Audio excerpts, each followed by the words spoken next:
बहुत समय पहले चंद्रपुर गांव में एक बहुत अमीर लेकिन बेहद कंजूस आदमी रहता था।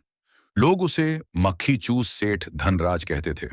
सेठ इतना कंजूस था कि अगर घर में दिया जलता तो वह आधा तेल निकाल लेता।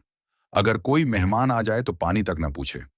एक दिन गांव में एक बुद्धिमान ब्राह्मण आया, जिसका नाम था चतुर ब्राह्मण हरिदास। उसे पता चला कि सेठ धनराज के पास बहुत धन है, लेकिन वह किसी की मदद नहीं करता। ब्राह्मण ने सोचा, इस सेठ को थोड़ा सबक सिखाना चाहिए। अगले दिन ब्राह्मण फटे पुराने कपड़े पहनकर सेठ के घर पहुंचा और बोला, सेठ जी, मैं बहुत भूखा हूं, कृपया थोड़ा भोजन दे दीजिए। सेठ ने तुरंत बहाना बनाया, आज घर में खाना ही नहीं बना। तभी रसोई से गरम गरम पूरियों की खुशबू आने लगी। ब्राह्मण मुस्कुराया, लेकिन कुछ बोला नहीं।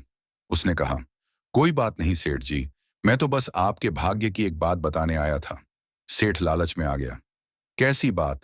ब्राह्मण धीरे से बोला, मैं ज्योतिष जानता हूं, आपके घर के पिछवाड़े जमीन के नीचे सोने का खजाना दबा है, लेकिन वह तभी मिलेगा जब आप किसी भूखे इंसान को पेट भर खाना खिलाएंगे। यह सुनते ही सेठ की आंखें चमक उठीं।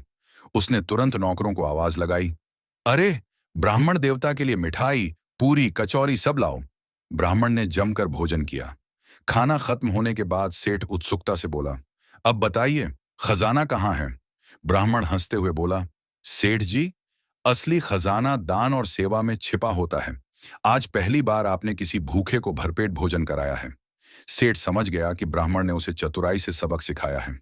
उस दिन के बाद धनराज का स्वभाव बदल गया।